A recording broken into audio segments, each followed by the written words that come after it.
This is a true story from my mother's childhood.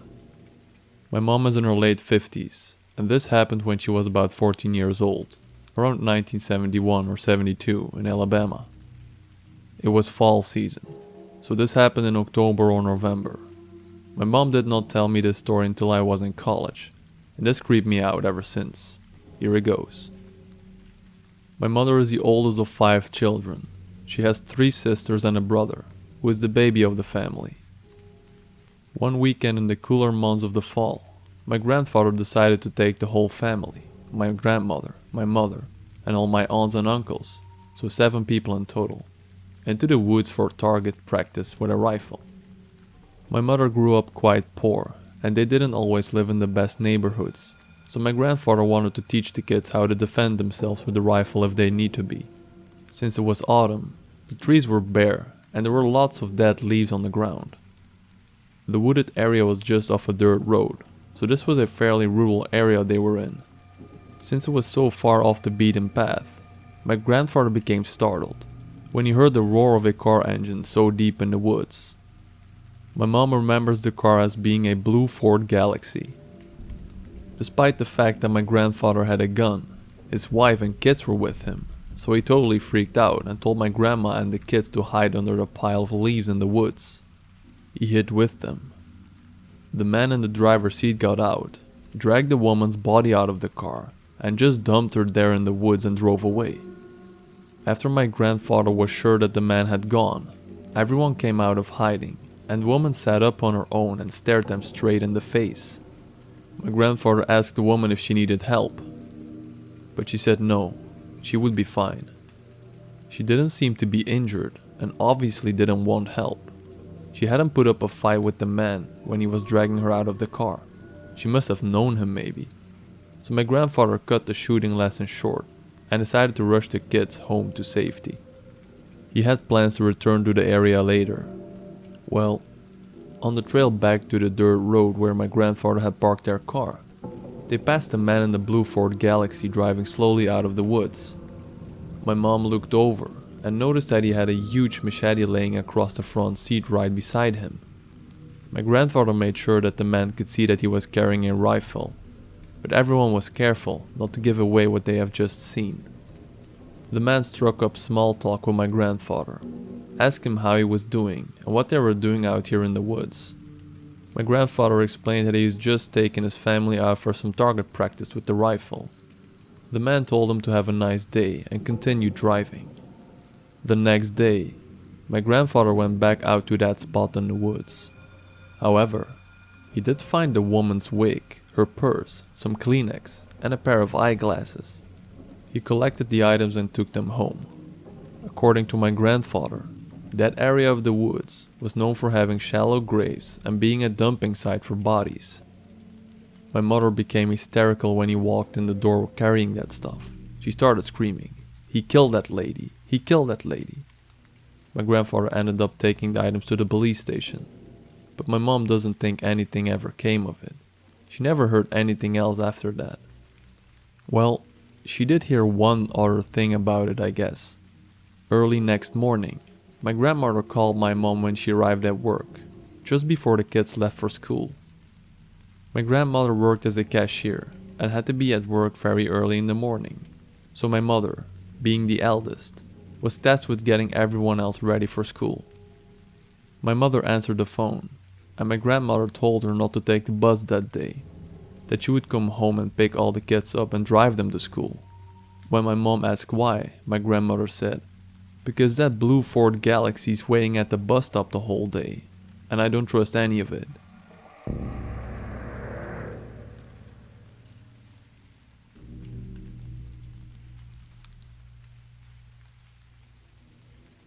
This is the late 80s, early 90s. I was around 6 or 7 years old. I'm at home with my sister, who was 14 or 15 at the time. We grew up in a small Texas town. Everyone knows everybody. We were home alone this particular night, and my folks let my sister babysit me frequently. We always got along well due to our age gap. Anyway, it is about 8 p.m. in the winter. The desert gets pretty damn cold. So it is dark and we are in the common room, since that's where the TV was. We were watching 60 Minutes or 48 Hours or some stuff. Those 1-hour news pieces on CBS. This one was a typical story. Guy next door that was quiet went on a rampage in his next door's neighbor's house, mutilating them and kidnapping their younger daughter. Well, the thing about our house common room is the door leading to the backyard was a large glass door to the ceiling windows.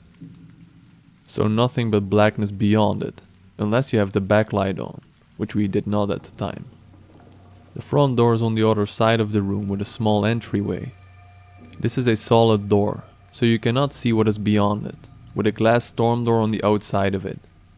About 45 minutes into the show, they are talking about the ongoing manhunt for this crazy guy, and all of a sudden, bam bam bam, front door goes banging like crazy. We jumped up and screamed at the top of our lungs. Dead silence now. The only lights on in the house are the kitchen down the hall from the common room we were in, and the light from the TV. We started thinking that something on our porch had simply blown against the door. This was West Texas.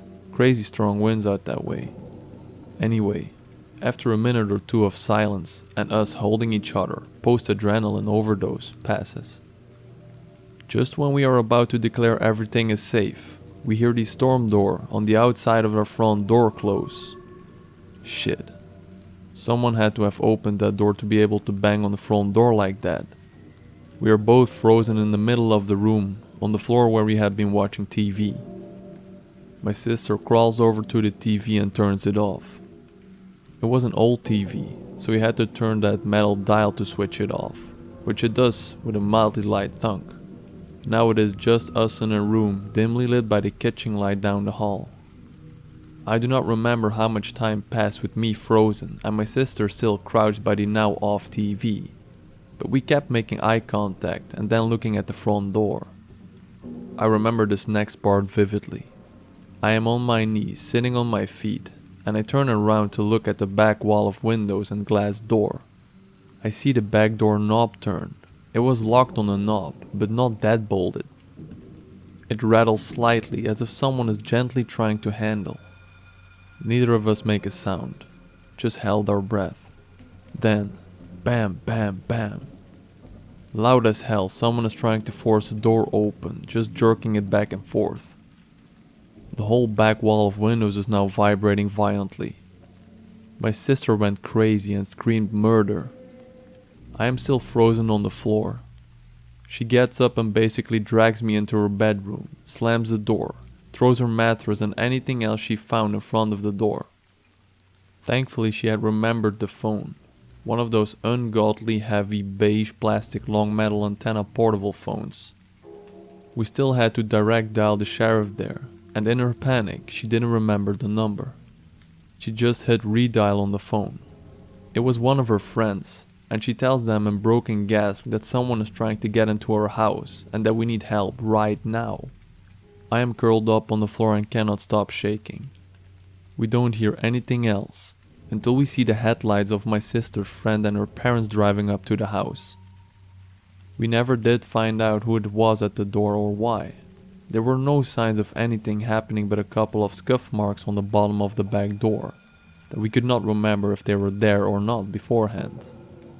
Nothing like that has happened to me or my sister since, but for damn sure, we never forget to lock a door after that.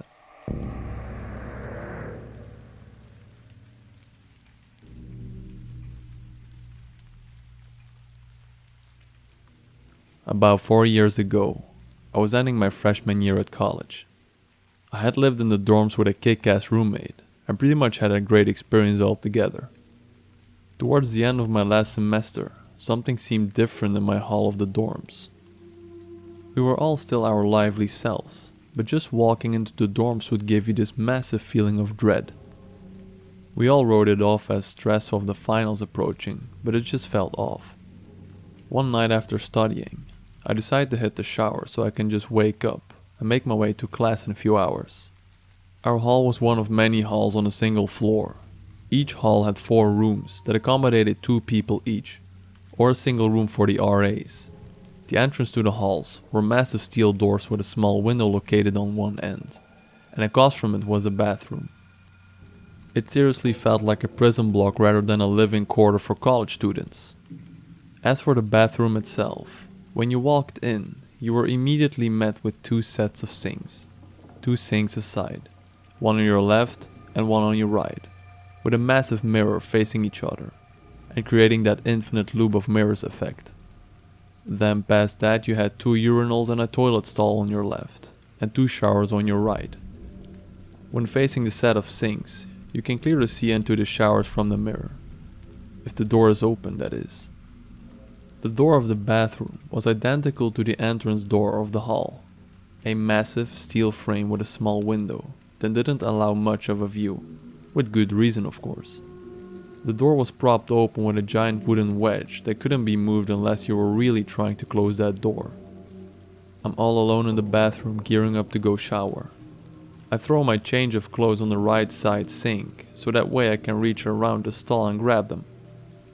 Once I set my stuff down, I happen to look up into the mirror, and I can see in the distance something shimmering almost inside of the shower stall. As I look at it, I notice that it slowly gets closer, like it's jumping from the furthermost layer to the next layer. I'm kind of unsettled, but I don't think much of it, other than me coming down with a massive Red Bull, Adderall and caffeine kick. But it starts transitioning faster. As it gets closer, I can start making out details, but nothing vivid or striking. It's just a dark mass that looks like it's covered in hair. At this point I'm freaking out hardcore, since this thing is getting closer in the mirror and I'm pretty much frozen in this one spot. As it gets to the fourth layer, I get the closest look at this thing I'll ever get, and I regret every minute of it. It wasn't hair, but some kind of long flowing veil. You could see through it partially, but from the torso down it was just solid black. And the face, I can't describe it. It was clearly human, but at the same time, far from it. It had eyes. They were black but definitely glowing somehow. I only saw it for maybe a second at most, but it's burned into my mind forever. Then, the lights cut out and I hear the door slam. It's pitch black in the bathroom, so I can't see this thing anymore. I go to open the door but it won't budge. And then, this intense smell of blood hits me out of nowhere, and that's all I remember. I woke up later in the hospital. From what my RA claims, he was on his way to go and use the bathroom sometime after this happened, where he found me in the shower stall with my shirt covered in blood from a massive nosebleed.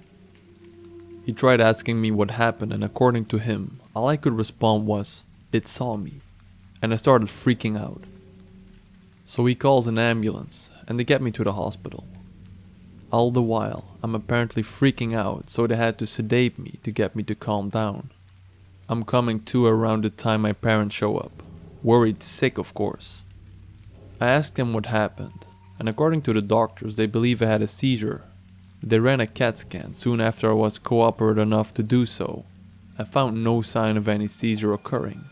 Not to mention epilepsy doesn't run in my family at all, and having taken Adderall countless times in the past, and since then, I've never had similar side effects, neither hallucinations or potential seizures. To this day, I still can't bring myself to look into a mirror for more than a minute, and just being stuck in a room with one for an extended period will just cause me to break down.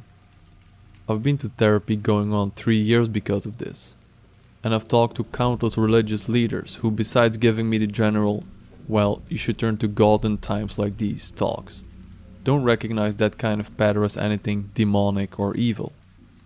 And the strangest thing is that before that incident, there were no actual claims of activity in those dorms, and since I left, there hasn't been any either. It was just that one isolated incident.